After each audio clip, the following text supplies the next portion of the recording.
Ella misma pidió el acuerdo prenupcial. Ella misma puso las condiciones. Ella misma dijo, con esa seguridad que tanto la caracterizaba, que no iba a arriesgar lo que había construido por culpa de alguien sin ambición. Y yo asentí con la cabeza. Sonreí. Y le dije, con gusto. Lo que ella no sabía en ese momento, lo que sus abogados tampoco sabían, lo que absolutamente nadie en esa sala sabía, es que cuando yo llamé a mi abogada esa misma noche y le pedí que protegiera todo lo que estaba a mi nombre, el mundo de Leticia estaba a punto de derrumbarse. Porque cuando sus propios abogados revisaron los documentos y descubrieron que yo tenía 15 veces más patrimonio que ella, me llamaron.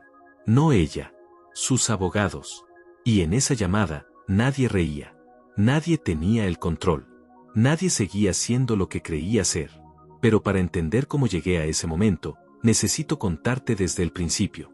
Porque esta historia no empieza con un acuerdo prenupcial. Empieza con una mirada de desprecio en una cena un martes por la noche, y con un hombre que decidió no decir nada. Todavía. Mi nombre es Hugo. Tengo 45 años. Y durante casi 2 años de mi vida, dejé que una mujer me mirara como si yo fuera menos. Como si mi forma de vivir fuera una señal de fracaso. Como si mi silencio fuera una confesión de que no tenía nada que ofrecer. La dejé creer eso. No porque fuera tonto. No porque no me diera cuenta. Sino porque hay momentos en la vida en que la mejor respuesta es no dar ninguna. Hay batallas que no se ganan con palabras. Se ganan con tiempo. Con precisión. Con la clase de frialdad que solo aparece cuando alguien te ha herido lo suficiente como para que decidas no volver a reaccionar por impulso jamás. Leticia llegó a mi vida en una tarde de martes, en una reunión de negocios a la que yo casi no fui. Era brillante, segura, con esa energía de las personas que han construido algo con sus propias manos y lo saben.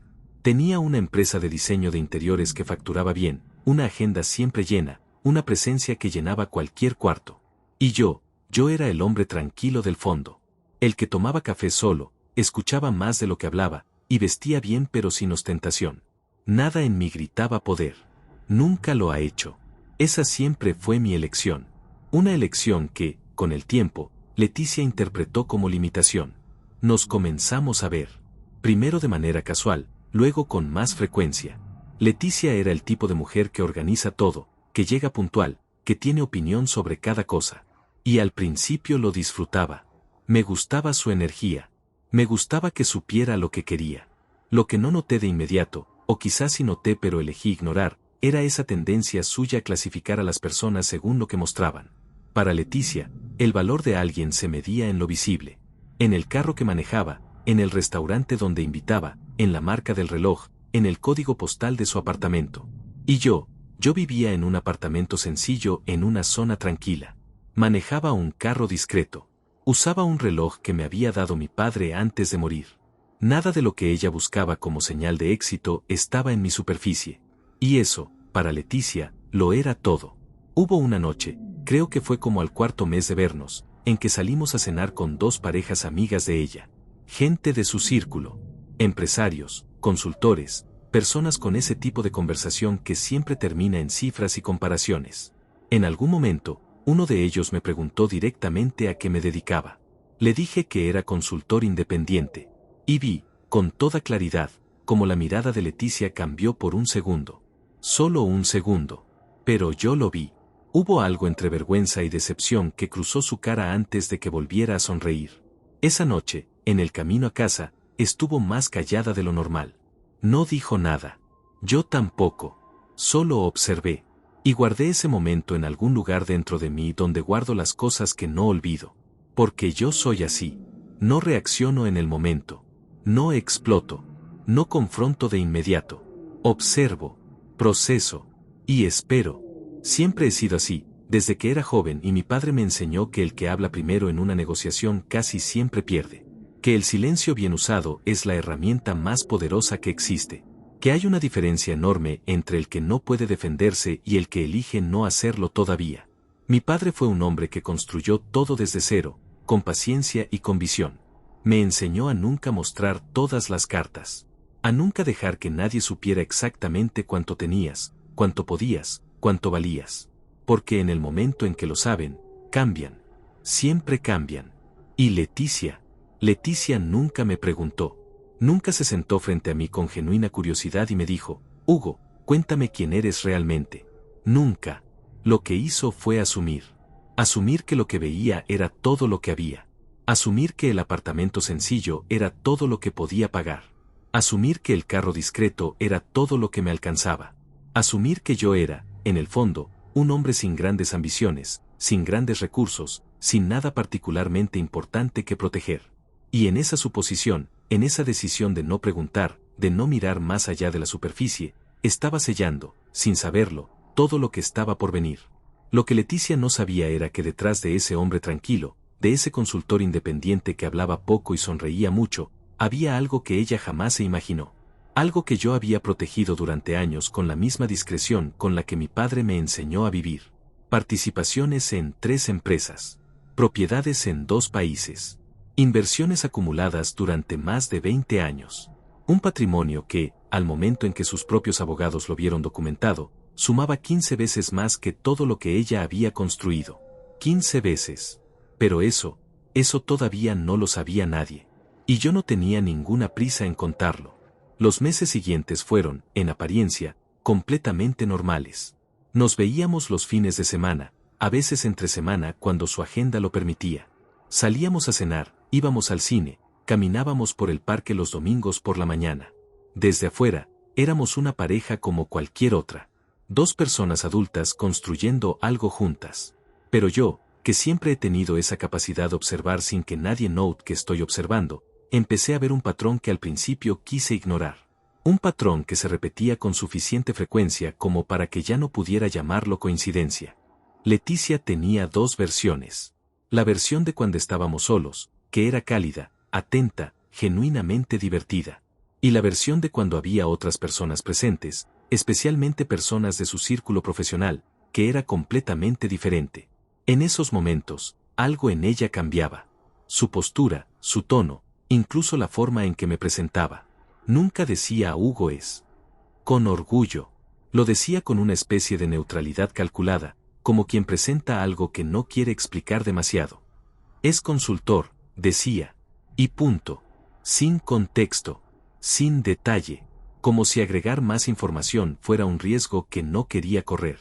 Una tarde, estábamos en casa de una amiga suya, Marta, una mujer de carácter fuerte y lengua rápida que claramente era el tipo de persona que dice lo que piensa sin filtro.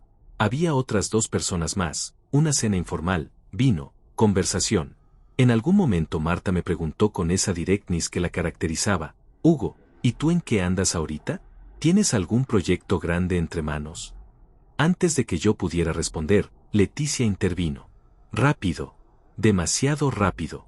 Hugo lleva su propio ritmo, dijo, con una sonrisa que era mitad ternura y mitad disculpa.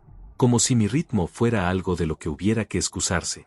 Como si el simple hecho de que yo no tuviera un título rimbombante o una empresa con nombre registrado en letras grandes fuera una deficiencia que ella gentilmente cubría con palabras amables. Yo sonreí. Tomé un sorbo de vino. Y no dije nada. Pero lo guardé. Como siempre. Hubo otra ocasión, un sábado por la mañana, que me quedó grabada con una claridad que todavía hoy me sorprende. Estábamos desayunando en su apartamento, uno de esos desayunos largos y tranquilos que a mí me gustaban mucho, cuando ella recibió una llamada. Era una clienta importante, así que se levantó y fue al cuarto a hablar. Yo me quedé en la cocina, con mi café, sin intención de escuchar. Pero el apartamento no era grande, y su voz, cuando se emocionaba, subía de volumen sin que ella lo notara. No escuché todo, pero escuché suficiente. Alcancé a oír cuando dijo, con una risa ligera y casual, algo que me heló por dentro, no es que sea mal partido, es que no tiene mucho que mostrar, ¿me entiendes? Pero es buena persona. Ya veremos. Ya veremos. Como si yo fuera una inversión de riesgo moderado que todavía no había decidido si valía la pena mantener en cartera. Colgó. Volvió a la cocina. Me sonrió. Siguió desayunando como si nada. Y yo también sonreí. Seguí tomando mi café. Y en ese momento, algo dentro de mí terminó de acomodarse en su lugar. No fue rabia. No fue dolor agudo. Fue algo más parecido a la claridad. A esa sensación de cuando finalmente ves algo que ya sabías pero no querías confirmar, y de repente ya no puedes ignorarlo más. Porque el problema no era que Leticia fuera mala persona. El problema era que para ella, el mundo tenía una jerarquía muy clara, y yo no ocupaba en esa jerarquía el lugar que ella consideraba adecuado. No por lo que yo era como hombre, no por mi inteligencia ni mi carácter ni la forma en que la trataba, sino por lo que yo mostraba. O más exactamente, por lo que yo no mostraba. Y esa distinción, esa reducción de una persona a sus activos visibles, era algo que yo no podía respetar. Aunque todavía no lo dijera en voz alta. Los meses continuaron. Y con ellos, la relación fue tomando una forma que en retrospectiva era bastante reveladora. Leticia empezó a hacer comentarios pequeños, casi imperceptibles, sobre la importancia de tener metas claras o lo que significa realmente construir algo sólido en la vida. Comentarios que nunca iban dirigidos a mí de manera directa, pero que siempre aparecían en conversaciones donde yo estaba presente. Comentarios que flotaban en el aire como globos de helio llenos de subtexto. Y yo los dejaba flotar. Los observaba. Los archivaba.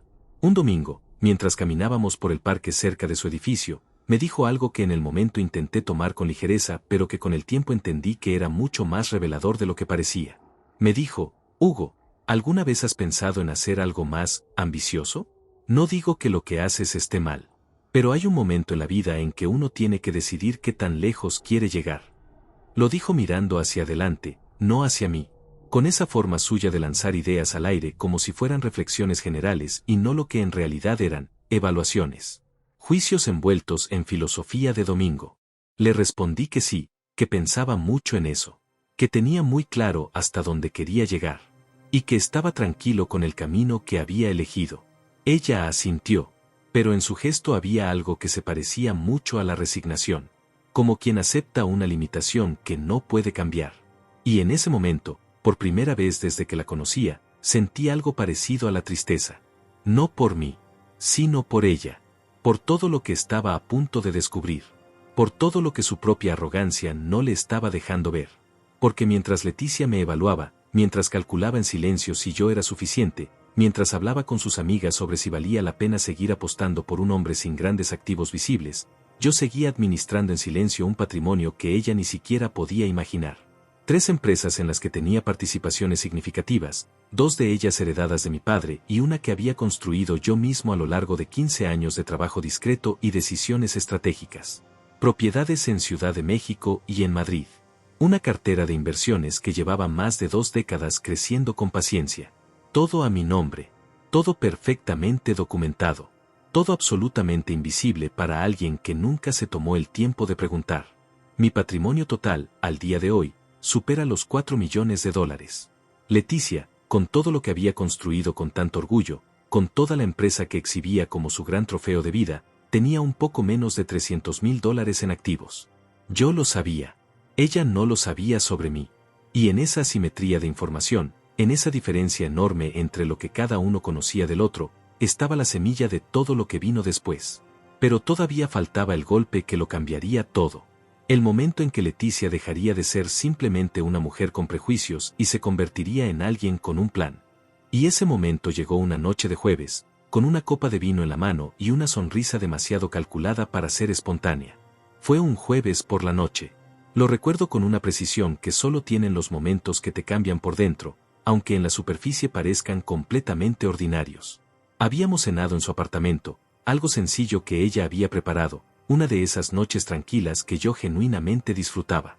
Había vino tinto, música baja, la luz cálida de las lámparas que ella había elegido con tanto cuidado para cada rincón de su espacio. Todo era agradable, todo era normal. Y precisamente por eso, lo que vino después me tomó con una guardia que, debo admitirlo, no estaba completamente levantada. Terminamos de cenar. Recogimos los platos juntos. Nos sentamos en el sofá con las copas todavía en la mano. Y entonces Leticia se acomodó, me miró de una manera que yo no le había visto antes, una mirada que mezclaba seguridad con algo que en ese momento no supe nombrar pero que con el tiempo aprendí a reconocer como cálculo, y me dijo, Hugo, quiero hablar contigo de algo importante. Asentí. La escuché. Creo que nuestra relación ha llegado a un punto en que tiene sentido pensar en algo más serio. En casarnos. Hizo una pausa. Pero necesito que entiendas que si llegamos a ese paso, voy a pedir un acuerdo prenupcial. No es nada personal. Es que yo he construido todo lo que tengo con mucho esfuerzo, y no estoy dispuesta a arriesgar lo que he logrado, por culpa de alguien que no ha tenido la misma ambición. Por culpa de alguien que no ha tenido la misma ambición. Lo dijo así, con esas palabras exactas, con una naturalidad que me indicó que lo había ensayado, que había pensado en cómo decirlo, que había elegido cada término con cuidado. Y aún así, lo dijo, frente a mí, mirándome a los ojos, como si fuera completamente razonable, como si describir a su pareja como alguien sin ambición fuera simplemente una observación objetiva y no una humillación envuelta en seda. Yo no parpadeé, no cambié la expresión. Tomé un sorbo de vino, dejé la copa sobre la mesa con calma, y le dije, con gusto, Leticia, me parece completamente razonable. Ella sonrió, una sonrisa amplia, aliviada, como quien esperaba resistencia y en cambio encontró rendición. Me dijo que le alegraba que lo viera así, que eso demostraba madurez, que muchos hombres se ponían a la defensiva con estos temas pero que era señal de seguridad personal aceptarlo sin drama. Me lo dijo como si me estuviera dando un cumplido. Como si yo debiera estarle agradecido por incluirme en sus planes a pesar de mis limitaciones evidentes. Asentí, sonreí, y por dentro, con una calma que me sorprendió incluso a mí mismo, tomé una decisión. Esa noche, de camino a mi apartamento, llamé a Celestina. Celestina lleva siendo mi abogada desde hace 11 años. Es una mujer precisa, inteligente, del tipo que no necesita hablar mucho para dejar todo claro. Le expliqué la situación en términos concretos. Le dije que mi novia había propuesto un acuerdo prenupcial y que yo quería uno también. Pero no cualquiera. Quería uno que protegiera absolutamente todo lo que estaba a mi nombre. Cada participación, cada propiedad, cada cuenta, cada inversión, todo.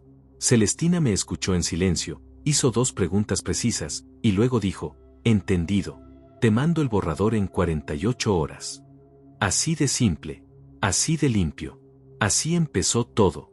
Lo que siguió en las semanas posteriores fue una danza extraña, casi surrealista. Leticia contrató a sus propios abogados, un despacho conocido, con buena reputación, especializado en derecho familiar y protección de patrimonio. Me lo dijo con una especie de orgullo discreto, como quien quiere que sepas que no está improvisando, que sabe lo que hace, que tiene los recursos para protegerse. Yo asentí. Le dije que yo también había contactado a alguien. Ella me preguntó quién. Le dije que una abogada de confianza. No di más detalles. Ella no preguntó más. Supongo que asumió que mis recursos legales serían proporcionales a lo que ella creía que era mi patrimonio. Es decir, modestos.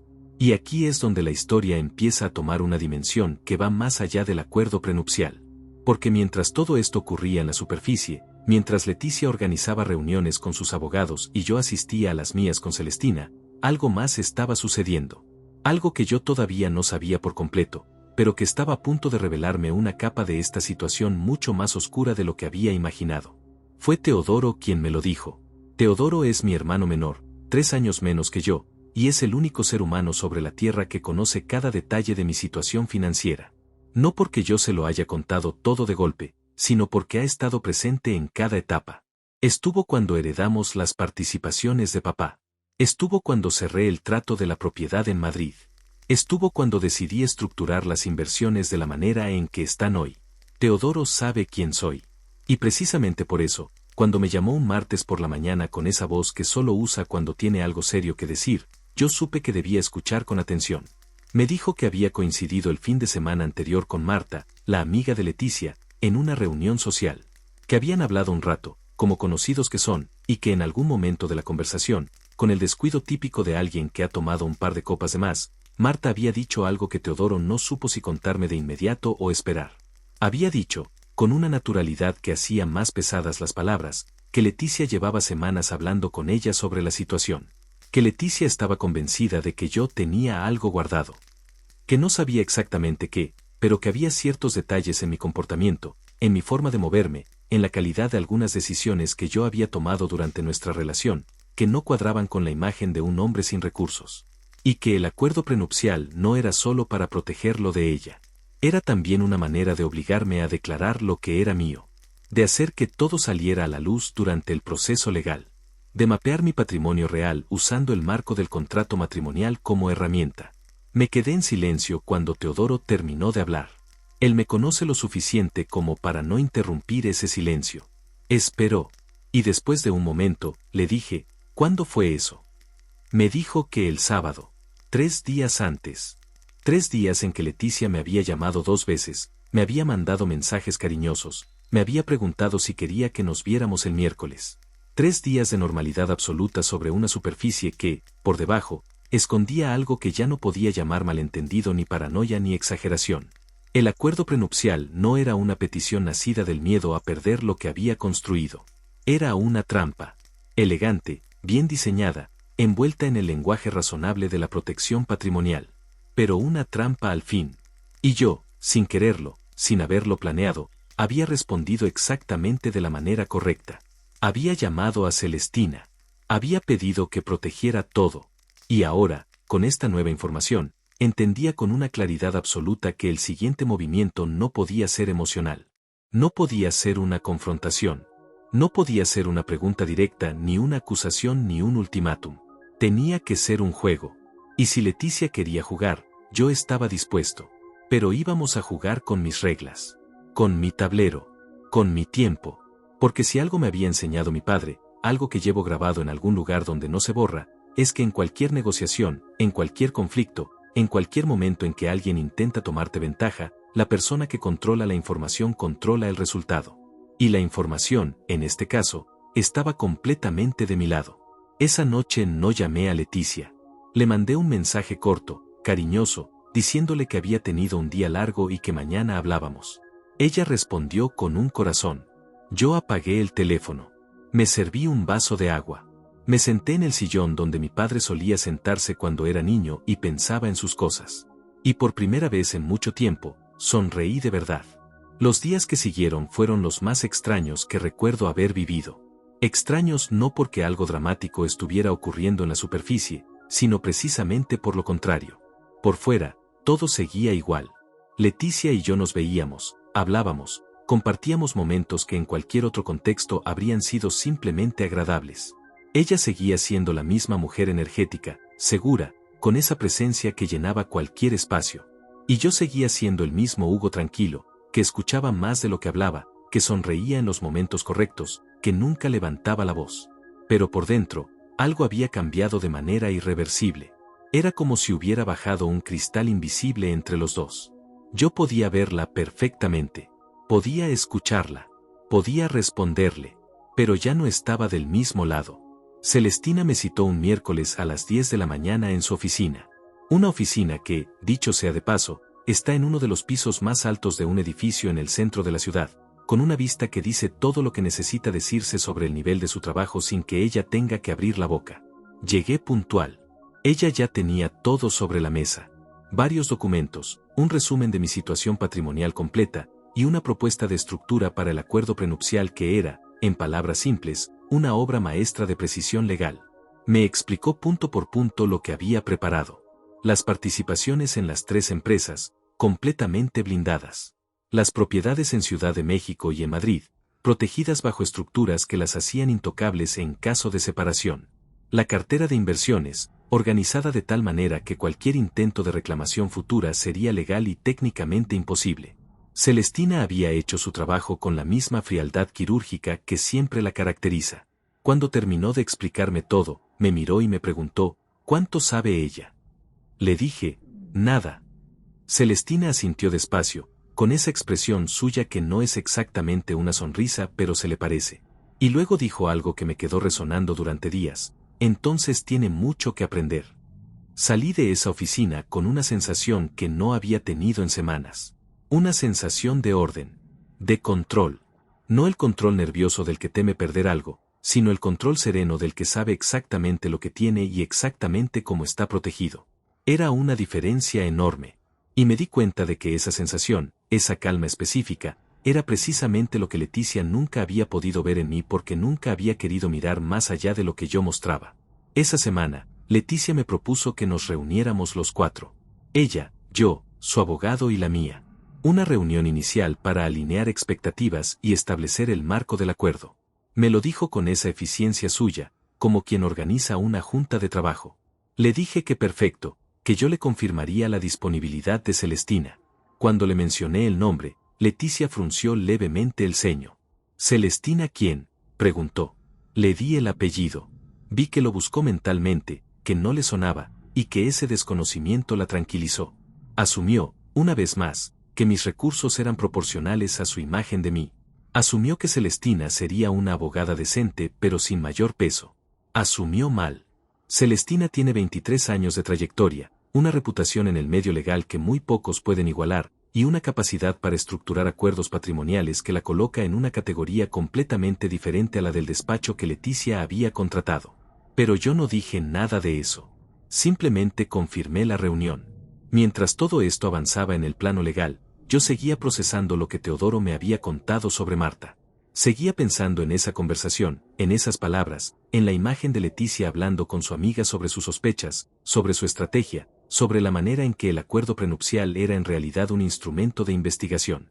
Y entre toda esa reflexión, apareció una pregunta que no podía ignorar. Una pregunta que me incomodaba más que la traición misma, porque tocaba algo más profundo, más personal, más difícil de resolver con estrategia y documentos legales. ¿Cuándo había dejado de ser una relación y se había convertido en una operación? No podía precisar el momento exacto. No había una fecha, no había un evento único y claro que marcara la transición. Era más bien una acumulación. Una serie de pequeñas decisiones, de gestos calculados, de palabras elegidas con demasiado cuidado para ser espontáneas. Era la mirada de aquella cena con sus amigos. Era la intervención rápida cuando Marta me preguntó sobre mis proyectos. Era el comentario del domingo en el parque sobre la ambición. Era la conversación telefónica que escuché sin querer en su cocina. Eran demasiadas cosas juntas para seguir llamándolas malentendidos. Y sin embargo, en medio de todo eso, había algo que me resultaba difícil de ignorar. Algo que no encajaba con la imagen fría y calculadora que la evidencia estaba construyendo sobre Leticia. Porque también recordaba otras cosas. Recordaba una noche en que yo había tenido un dolor de cabeza muy fuerte y ella se había quedado hasta tarde haciéndome compañía sin que yo se lo pidiera. Recordaba la vez que había tenido un problema complicado con uno de mis clientes de consultoría y ella, sin conocer los detalles, me había escuchado durante una hora con una atención que se sentía genuina. Recordaba pequeños momentos de ternura real, de humor compartido, de esa complicidad específica que no se puede fabricar completamente. Y esa contradicción, ese espacio entre la mujer que me había humillado en silencio durante meses y la mujer que también había sido capaz de momentos auténticos, era lo que más me pesaba. Porque significaba que la situación no era simple. No era la historia limpia de la villana y el héroe. Era más complicada, más humana, más dolorosa, precisamente porque no todo había sido falso. Pero también era verdad que ninguno de esos momentos genuinos cambiaba lo que había descubierto. Ninguna noche de ternura borraba la conversación que había escuchado en su cocina. Ningún gesto de cuidado cancelaba la información que Teodoro me había traído. Y sobre todo, nada de eso cambiaba el hecho de que cuando Leticia me había mirado los ojos y me había dicho que no quería arriesgar lo que había construido por culpa de alguien sin ambición, lo había dicho de verdad. Sin dudarlo. Sin un rastro de incomodidad. Con la naturalidad de quien expresa una convicción que lleva mucho tiempo sosteniendo en silencio. Eso no se inventa. Eso se revela. Hubo una tarde, creo que fue un jueves, en que quedé con Teodoro para tomar café. Necesitaba hablar con alguien que me conociera de verdad, que supiera quién era yo sin que tuviera que explicar nada. Nos sentamos en una terraza pequeña cerca de su oficina, pedimos 2 cafés solos, y estuvimos un rato en silencio antes de que cualquiera de los dos hablara. Teodoro tiene esa cualidad rara de no llenar los silencios con palabras innecesarias. Espera. Y cuando habla, dice algo que vale la pena escuchar. Me dijo, Hugo, ¿tú qué quieres que pase con todo esto? Le dije que no lo sabía con exactitud. Que había una parte de mí que todavía quería encontrar una explicación que hiciera todo menos oscuro de lo que parecía. Que había otra parte que ya había aceptado la realidad y solo estaba esperando el momento correcto para que se resolviera de la manera correcta. Teodoro me escuchó. Asintió. Y luego dijo algo que fue, sin que él lo supiera, exactamente lo que yo necesitaba escuchar en ese momento. Papá siempre decía que la gente que te subestima te está haciendo un favor. Te está diciendo exactamente cómo piensa y exactamente qué espera de ti. Y eso es información. Y la información, bien usada, siempre vale más que cualquier reacción. Me quedé con esas palabras. Las llevé conmigo durante los días siguientes. Las repetí mentalmente en los momentos en que la situación se sentía más pesada, más complicada, más cargada de esa mezcla específica de dolor y claridad que no tiene nombre, pero que cualquiera que haya sido traicionado por alguien que amaba reconoce de inmediato. Porque sí, lo voy a decir con honestidad aunque me cueste, yo había amado a Leticia. O al menos, había amado la versión de ella que creía conocer. Y perder eso, descubrir que una parte importante de lo que pensé que era real tenía un propósito que yo no había visto, dolía de una manera que ningún patrimonio, ningún acuerdo legal, ninguna victoria estratégica podía simplemente borrar. El dolor era real. La pérdida era real. Y negarlos habría sido deshonesto, incluso conmigo mismo. Pero también era real otra cosa. Algo que fui entendiendo con más claridad cada día que pasaba. Que la dignidad no se negocia. Que hay ciertas formas de ser tratado que ningún sentimiento puede justificar. Que el amor verdadero, no cataloga a las personas según sus activos visibles ni usa los instrumentos legales del matrimonio como herramientas de investigación encubierta. Y que yo, que había aprendido desde joven a proteger lo que era mío con silencio y paciencia, no iba a abandonar ese principio ahora. No por ella. No por nadie. La reunión con los abogados estaba programada para el lunes siguiente. Faltaban 4 días. 4 días en que Leticia siguió siendo Leticia, con sus mensajes, con sus planes para el fin de semana, con esa normalidad que ya se sentía como una actuación aunque probablemente para ella fuera completamente sincera. Y yo seguí siendo yo, tranquilo, presente, sin revelar nada, esperando el momento en que todo lo que había estado moviéndose por debajo de la superficie finalmente saliera a la luz. Faltaban 4 días. Y yo ya sabía exactamente cómo iba a terminar esto. El lunes llegó con una puntualidad que casi me pareció irónica. Como si el calendario también supiera que ese día importaba. Me desperté temprano, antes de que sonara la alarma, con esa clase de lucidez que a veces aparece en los momentos importantes, como si el cuerpo supiera antes que la mente que algo está a punto de cambiar. Me preparé con calma. Desayuné solo, en silencio, con el café que siempre tomo por las mañanas y el sonido de la ciudad despertando afuera de mi ventana. Me vestí bien, pero sin exageración. Un traje oscuro, discreto, del tipo que no llama la atención pero que tampoco pasa desapercibido para quien sabe mirar. Me miré en el espejo un momento antes de salir. Y lo que vi no fue a un hombre nervioso ni a un hombre enojado. Vi a alguien que había dormido bien, que sabía exactamente lo que tenía, y que estaba completamente listo para lo que venía. La reunión estaba programada para las 11 de la mañana en las oficinas del despacho de los abogados de Leticia. Ese detalle no había sido casualidad. Ella había propuesto su territorio. Su espacio, el lugar donde sus abogados se sentirían más cómodos, más en control, más seguros de la dinámica que esperaban encontrar. Yo lo había aceptado sin objeción, porque hace mucho tiempo aprendí que el territorio físico importa mucho menos que el territorio informativo. Y en ese terreno, yo llegaba con una ventaja que ellos todavía no podían dimensionar. Celestina ya estaba esperándome en la entrada del edificio cuando llegué. Impecable, como siempre, con una carpeta bajo el brazo y esa expresión suya de calma absoluta que yo había aprendido a leer con los años. Era la expresión de alguien que ha revisado los documentos 3 veces, que no tiene ninguna duda sobre lo que va a presentar, y que está ligeramente aburrida de antemano porque ya sabe cómo va a terminar todo. Me saludó con una firmeza breve y me dijo en voz baja, mientras caminábamos hacia el elevador, todo está en orden. Deja que hablen primero. No interrumpas. Cuando llegue el momento, yo te aviso. Asentí. No necesité más instrucciones que esas. Leticia ya estaba arriba cuando llegamos a la sala de reuniones. Estaba sentada junto a 2 hombres de traje, sus abogados, con una carpeta abierta frente a ella y una taza de café a un lado. Me sonrió cuando entré. Una sonrisa cálida, genuina en apariencia, de esas que en otro contexto me habrían parecido simplemente bonitas. Ese día me parecieron complicadas. No falsas exactamente, pero sí construida sobre una base que ya no era sólida. Le devolví la sonrisa. Me senté frente a ella. Celestina se sentó a mi lado. Y la reunión comenzó. El abogado principal de Leticia, un hombre de unos 50 años con el tipo de seguridad que da la costumbre de ganar, tomó la palabra primero. Habló durante varios minutos sobre el propósito del acuerdo, sobre la importancia de proteger el patrimonio de cada parte, sobre los principios generales que guiarían la redacción del documento.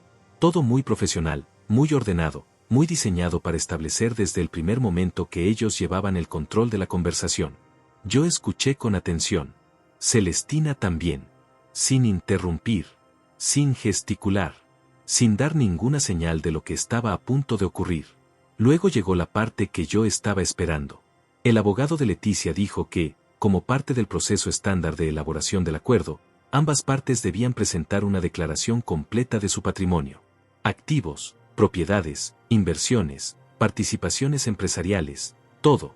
Era, dijo, un requisito para que el acuerdo tuviera validez legal y para que ambas partes pudieran negociar desde una posición de información completa. Leticia asintió con naturalidad. Yo también asentí. Y en ese momento, Celestina abrió su carpeta y colocó sobre la mesa un documento de 23 páginas. El abogado de Leticia lo miró. Luego miró a Celestina. Luego me miró a mí. Y tomó el documento. Lo que ocurrió en los siguientes minutos fue algo que voy a recordar el resto de mi vida. No porque fuera dramático. No porque hubiera gritos ni acusaciones ni escenas de película. Sino precisamente por lo contrario. Por el silencio. Por la manera en que el silencio fue cambiando de textura mientras ese hombre leía página tras página del documento que Celestina había preparado. Empezó a leer con la postura relajada de alguien que espera confirmar lo que ya sabe. A la tercera página, algo en su postura cambió. A la séptima, se detuvo un momento, volvió a una página anterior, la releyó.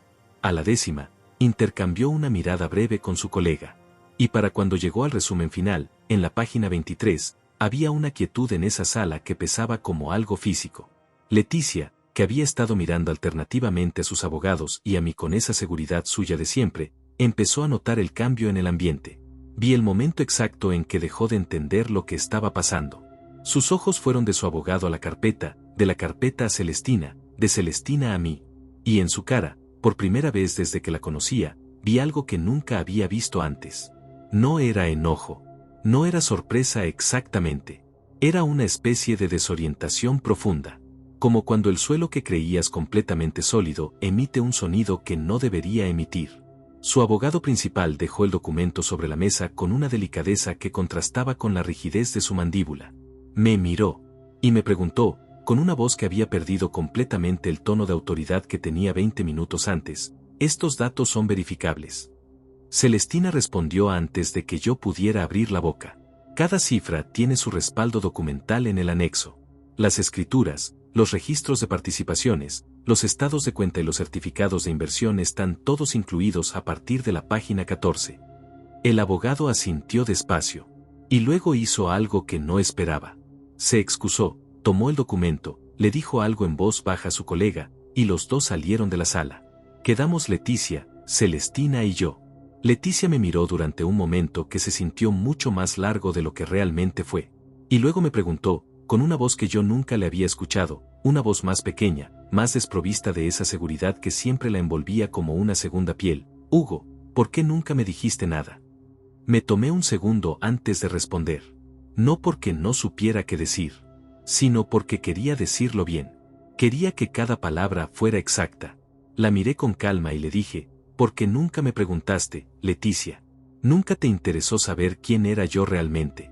Solo te interesó lo que podías ver. Ella no respondió. Bajó los ojos hacia la mesa. Y en ese gesto, en esa pequeña rendición silenciosa, estaba contenida toda la historia de los últimos 2 años. Los abogados de Leticia regresaron a los pocos minutos. El principal se sentó, colocó el documento frente a él con una precisión casi ceremonial, y dijo que necesitaban tiempo para revisar la información con detalle antes de continuar con cualquier negociación. Que la reunión debía posponerse. Que se pondrían en contacto con Celestina para coordinar los próximos pasos. Todo dicho con la corrección profesional de alguien que está recomponiendo su posición en tiempo real.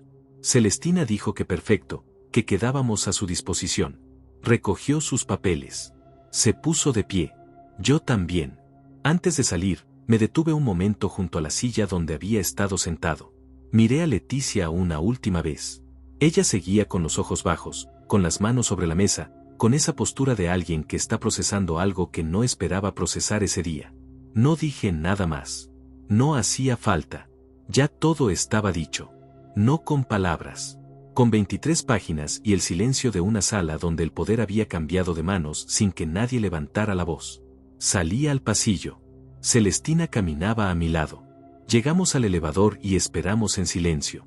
Cuando las puertas se cerraron y estuvimos solos, Celestina me miró de reojo y dijo, con esa sequedad suya que era su versión particular del humor, creo que la reunión fue bien. Me reí. Una risa corta, real, de las que salen solas cuando la tensión acumulada encuentra finalmente una salida. Y en ese momento, en ese elevador bajando desde el piso donde todo había cambiado, sentí algo que tardé un momento en identificar. No era triunfo exactamente. Era algo más tranquilo, más definitivo. Era el peso de algo que termina. Pero todavía no había terminado del todo. Porque esa tarde, 3 horas después de que salí de ese edificio, recibí una llamada. No de Leticia, de su abogado. Y lo que me dijo en esa llamada era solo el principio de lo que todavía faltaba por resolverse. Eran las 2:15 de la tarde cuando sonó el teléfono. Estaba en mi apartamento, sentado en el sillón junto a la ventana, con un café que ya se había enfriado y la vista puesta en ningún lugar específico. Había llegado a casa después de la reunión con esa clase de silencio interior que no es vacío sino todo lo contrario. Era el silencio de alguien que ha estado cargando algo pesado durante mucho tiempo y de repente lo ha soltado. No completamente, pero lo suficiente como para respirar diferente. Estaba ahí, quieto, procesando todo, cuando vibró el teléfono sobre la mesa. Vi el número. No era el de Leticia. Era un número que no tenía guardado pero que reconocí de inmediato como el del despacho de sus abogados. Lo dejé sonar 2 veces antes de contestar.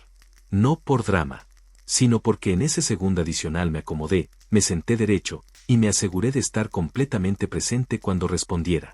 Buenas tardes, dije. La voz al otro lado era la del abogado principal, el mismo que había llevado la reunión esa mañana con tanta seguridad y que ahora hablaba con un tono completamente diferente. Más cuidadoso. Más medido. Con esa cortesía específica que los abogados usan cuando están recalibrando su posición y no quieren que se note demasiado. Me dijo que lamentaba interrumpirme, que habían estado revisando la documentación que Celestina había presentado durante la reunión, y que había algunos puntos que necesitaban aclaración antes de poder avanzar. Le dije que con gusto, que le escuchaba.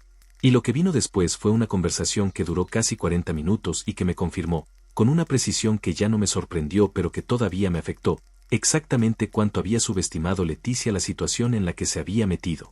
El abogado empezó con preguntas técnicas. Sobre la estructura de las participaciones empresariales, sobre las fechas de adquisición de las propiedades, sobre el origen específico de ciertos instrumentos de inversión. Todo formulado con el lenguaje neutro y profesional del ámbito legal, pero con una dirección muy clara. Estaban buscando fisuras. Estaban buscando algún punto débil en la documentación, alguna inconsistencia, algún detalle que pudiera darles un ángulo desde el cual negociar una posición más favorable para su clienta. Lo entendí desde la primera pregunta.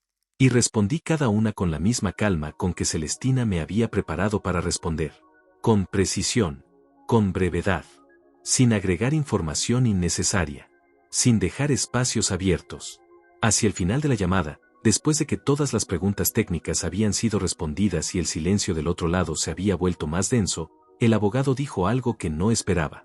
Dijo, con una delicadeza que claramente le costaba mantener, el señor Hugo, mi clienta quisiera saber si usted estaría dispuesto a hablar con ella. De manera personal. Al margen del proceso legal. Me quedé en silencio un momento. No porque dudara de mi respuesta, sino porque quería que ese silencio dijera algo antes de que lo hicieran mis palabras. Luego le dije que lo pensaría, que le haría saber mi decisión a través de Celestina. Y colgué. Puse el teléfono sobre la mesa. Me levanté. Fui a la cocina, calenté el café, y me quedé de pie junto a la ventana mirando hacia afuera durante un largo rato, pensando en esa petición, pensando en lo que significaba. Leticia quería hablar. Leticia, que 2 años atrás había llegado a mi vida con esa seguridad que llenaba cualquier cuarto. Leticia, que me había presentado a sus amigos con neutralidad calculada. Leticia, que me había dicho sin parpadear que no quería arriesgar lo que había construido por culpa de alguien sin ambición. Esa misma mujer ahora quería hablar. Y yo tenía que decidir si le daba ese espacio. Lo que hice esa tarde fue llamar a Teodoro. No para pedirle consejo exactamente, sino porque necesitaba decirlo en voz alta para terminarlo de entender yo mismo. Le conté la llamada. Le conté la petición. Teodoro me escuchó sin interrumpir, como siempre. Y cuando terminé, me preguntó, ¿tú qué quieres hacer?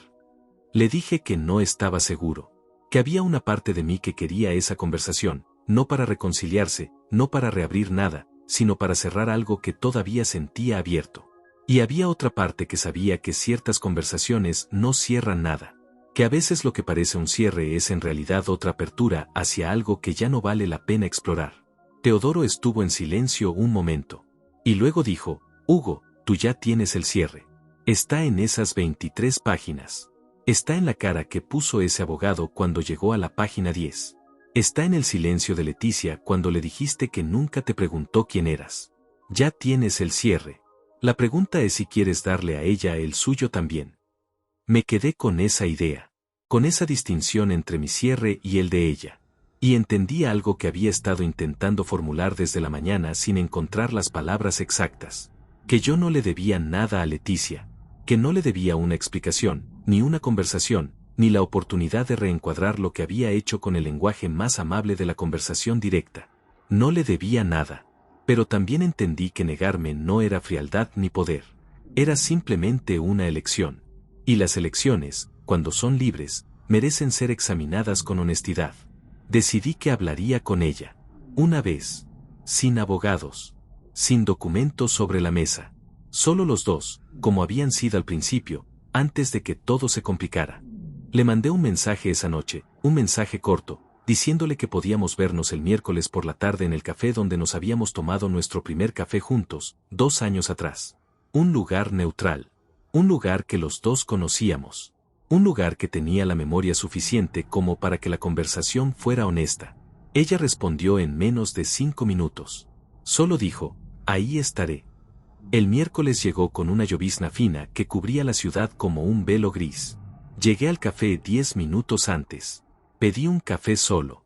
Me senté en la misma mesa donde nos habíamos sentado la primera vez, junto a la ventana del lado derecho, con la vista hacia la calle.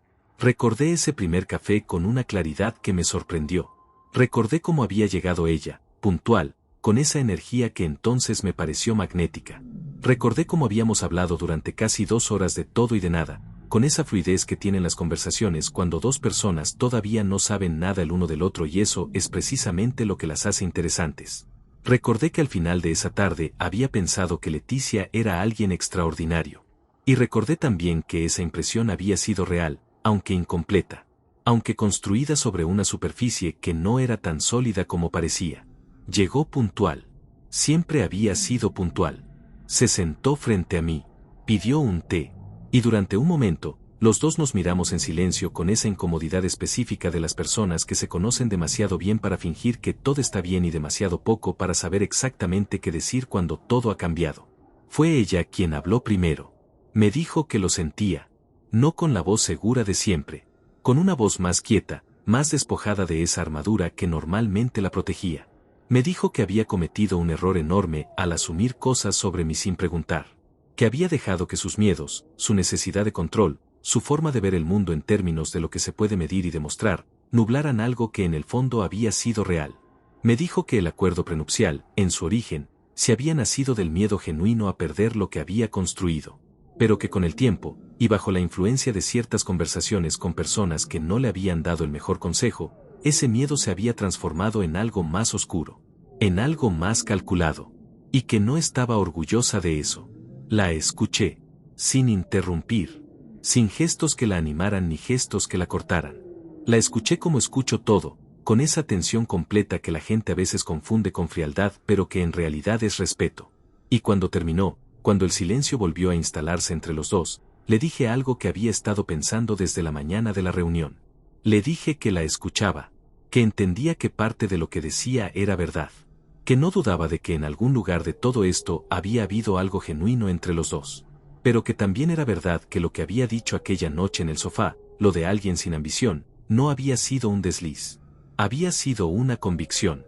Y las convicciones no se deshacen con una disculpa, por más sincera que sea.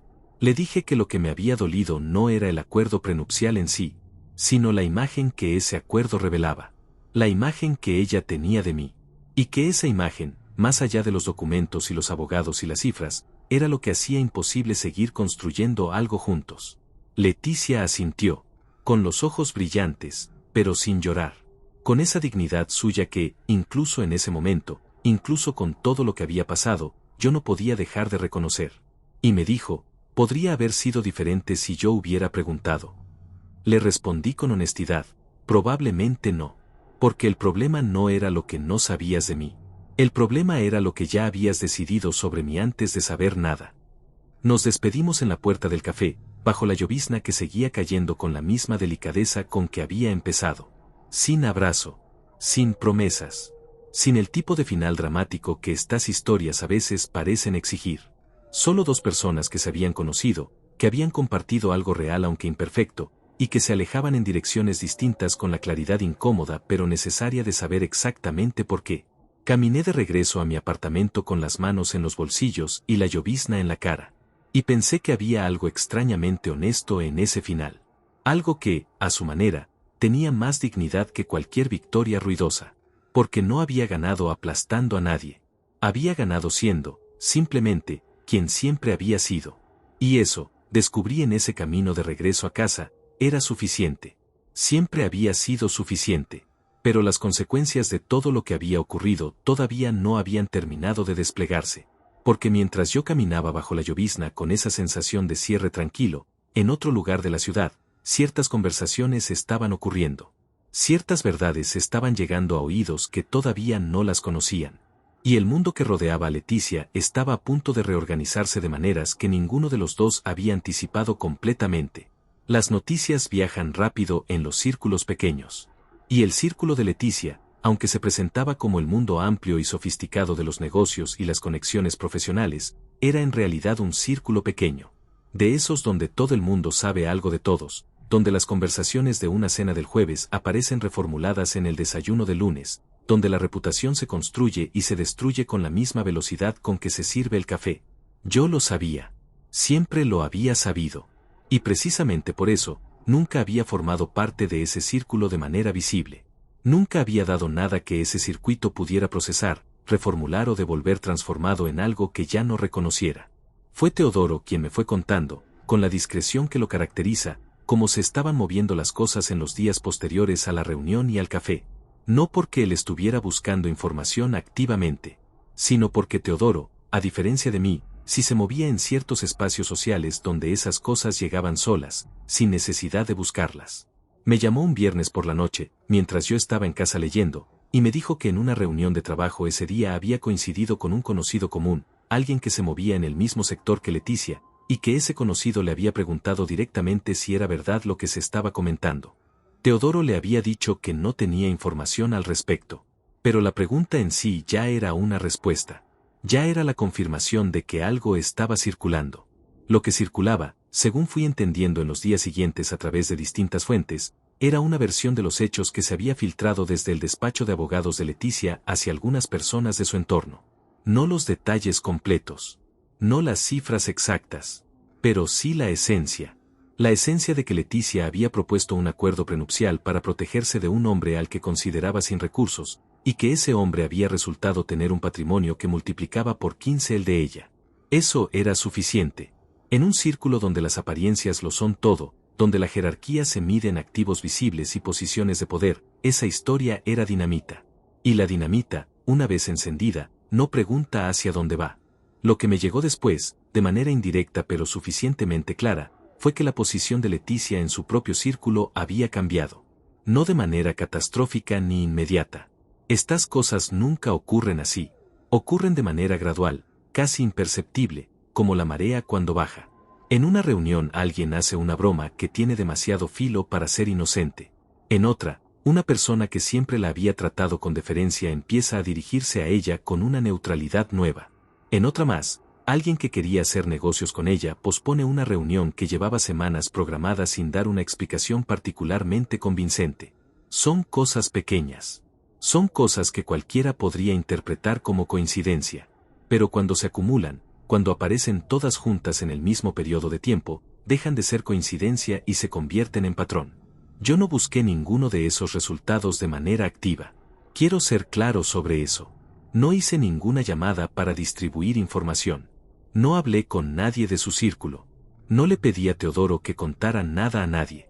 Lo que ocurrió ocurrió solo, con la inercia natural de las situaciones donde la verdad finalmente sale a la superficie después de haber estado contenida demasiado tiempo.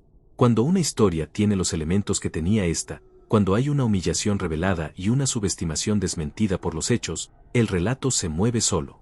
No necesita empujón. Solo necesita espacio. Marta fue la primera en contactarme directamente.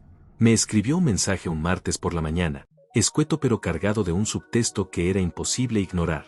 Me dijo que quería hablar conmigo, que tenía cosas que decirme sobre la situación, que creía que yo merecía saber ciertas cosas que ella había callado durante demasiado tiempo. Le respondí con cordialidad pero sin apresuramiento. Le dije que podíamos hablar, que me avisara cuando tenía tiempo. No porque necesitara lo que Marta pudiera decirme. A esas alturas ya tenía toda la información que necesitaba. Sino porque hay algo importante en escuchar a las personas que deciden, aunque sea tarde, decir la verdad. Hay algo que les pertenece a ellas en ese acto, y negárselo sin razón genuina no dice nada bueno de quien lo niega. Nos vimos ese jueves. En un restaurante tranquilo, una mesa al fondo, sin prisa. Marta llegó con esa energía suya de siempre, directa, sin rodeos, pero con algo más suave debajo. Algo que en ella era inusual y que por eso mismo era más significativo. Me dijo que había sido ella quien, en algún momento del proceso, había sugerido a Leticia que el acuerdo prenupcial podía ser una manera de clarificar la situación económica de los dos. Que no lo había dicho con mala intención, que lo había dicho como lo que en su mente era un consejo práctico entre amigas. Pero que con el tiempo, viendo cómo Leticia había usado esa idea, se había dado cuenta de que había contribuido a algo que no estaba bien. Me dijo que lo sentía, no de manera efusiva ni exagerada. Lo dijo con la sencillez de alguien que ha procesado algo, que ha llegado a una conclusión incómoda sobre su propio rol en una situación, y que decide decirlo en voz alta aunque no cambie nada en términos prácticos. Le dije que lo apreciaba, que entendía que las intenciones y los resultados no siempre van de la mano, que no la responsabilizaba de las decisiones que Leticia había tomado de manera autónoma, y que la única razón por la que esa historia había terminado como había terminado no era la malicia de nadie en particular, sino algo más sencillo y más difícil de resolver al mismo tiempo, la incapacidad de Leticia para ver a las personas más allá de lo que mostraban. Marta me escuchó, asintió despacio, y me dijo algo que no esperaba: ella te quería, Hugo, a su manera, con todos sus defectos y sus miedos y sus cálculos. Te quería, solo que no sabía cómo querer sin controlar. Me quedé con esas palabras, no para aferrarme a ellas, sino porque tenían algo de verdad que merecía ser reconocido, aunque no cambiara nada. En el plano legal, las cosas se resolvieron con una rapidez que Celestina me dijo que era inusual pero no sorprendente dadas las circunstancias. Los abogados de Leticia, una vez que tuvieron la documentación completa de mi patrimonio, entendieron que la posición de su clienta era fundamentalmente diferente de lo que habían asumido al inicio. El acuerdo prenupcial, que había sido diseñado originalmente como un instrumento de protección para ella y de investigación encubierta sobre mí, se convirtió en algo que ya no tenía el mismo propósito ni la misma utilidad. Porque para que un acuerdo prenupcial funcione como herramienta de poder, quien lo propone necesita estar en la posición de mayor fortaleza patrimonial. Y esa posición, en este caso, nunca había sido la de Leticia. Solo ella lo había creído así. El proceso se cerró de manera formal 3 semanas después de aquella reunión. Sin drama, sin litigios, sin las escenas que estas situaciones a veces generan cuando las personas involucradas no tienen la madurez para manejarlas de otra manera. Celestina me llamó para confirmarme que todo estaba resuelto con una brevedad que era su forma particular de decir que había sido exactamente tan limpio como ella había anticipado. Le agradecí. Me dijo que no había nada que agradecer, que para eso estaba. Y antes de colgar, añadió algo que me hizo sonreír: la próxima vez, Hugo, quizás vale la pena elegir a alguien que pregunte antes de asumir. No respondí, pero me reí. Y esa risa también era un cierre. Lo que quedó después de que todo se resolvió no fue euforia. No fue esa sensación de victoria ruidosa que las películas asocian con estos momentos. Fue algo más parecido al orden. A la sensación de cuando una habitación que ha estado desordenada durante demasiado tiempo finalmente vuelve a tener cada cosa en su lugar. No perfecta, no sin huellas de lo que había ocurrido, pero ordenada, habitable, con espacio suficiente para seguir adelante. Retomé mi vida con la misma discreción con que siempre la había vivido. Mis reuniones de trabajo, mis conversaciones con Teodoro, mis mañanas de café solo junto a la ventana, El mundo seguía girando con la indiferencia cómoda que tiene para las historias personales, sin importar cuánto pesaran desde adentro. Y yo seguía siendo el mismo Hugo tranquilo que escuchaba más de lo que hablaba, que sonreía en los momentos correctos, que vestía bien pero sin ostentación. Nada había cambiado en la superficie, pero algo fundamental había cambiado por dentro.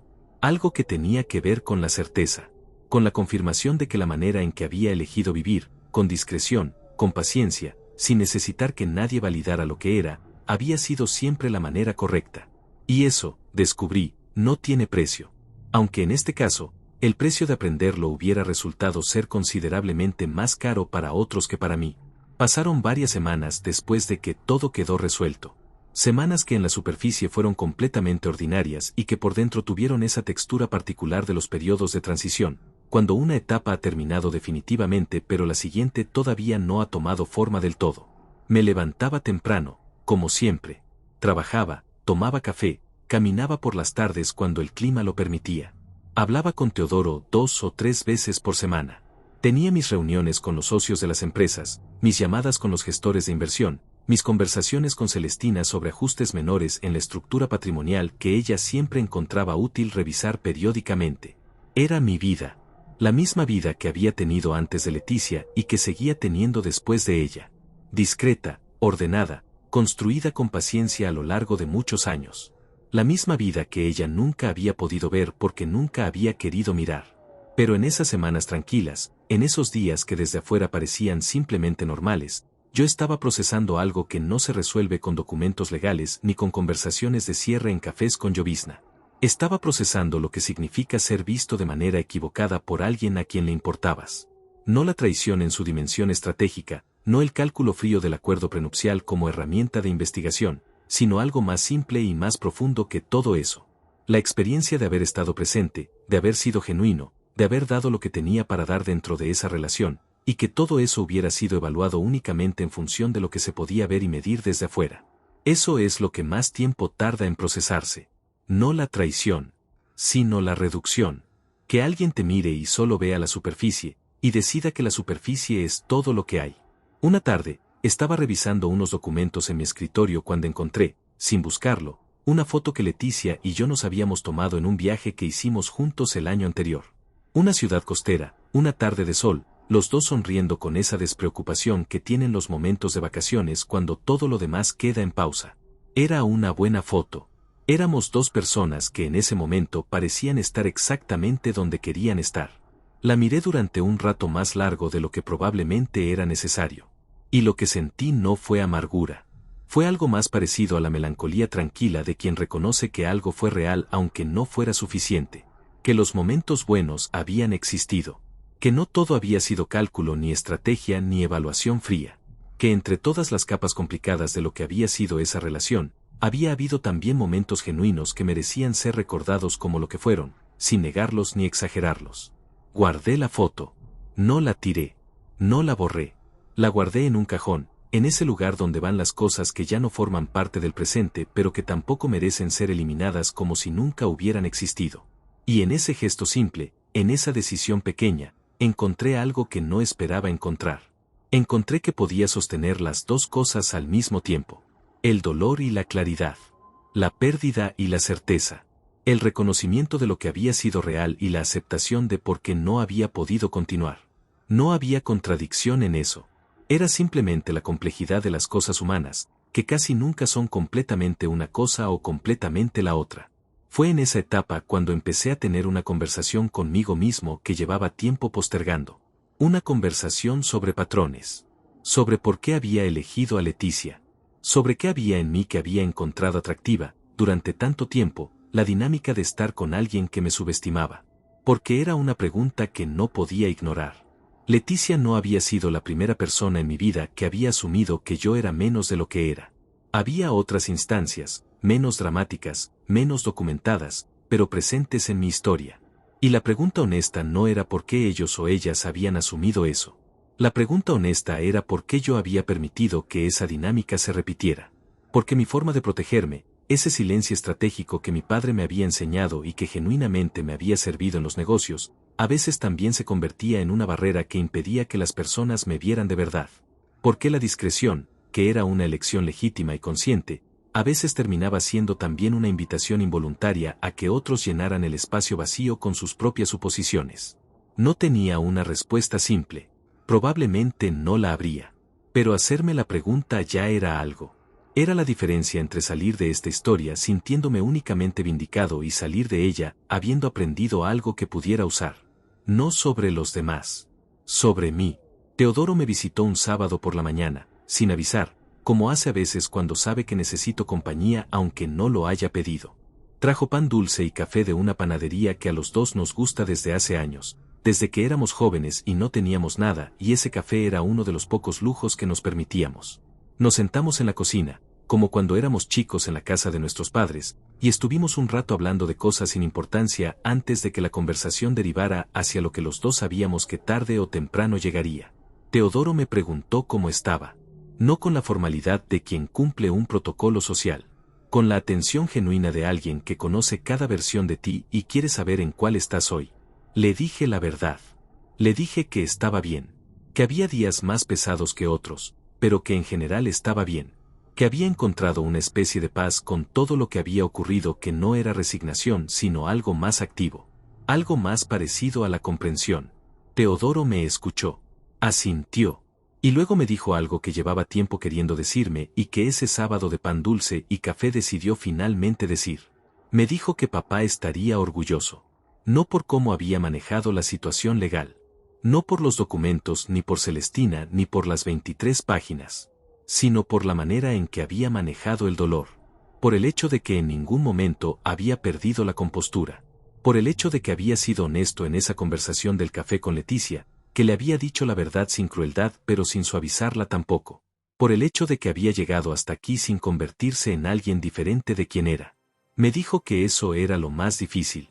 Que las situaciones que nos lastiman tienen una manera de querer cambiarnos, de querer hacernos más duros, más cerrados, más desconfiados.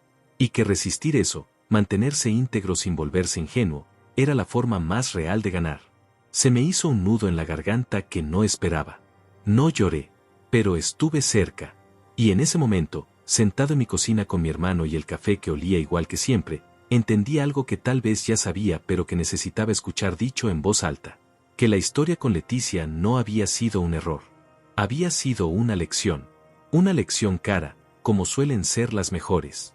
Una lección que me había costado casi 2 años, una dosis considerable de silencio estratégico, y un número no menor de noches en que me había preguntado si estaba haciendo lo correcto.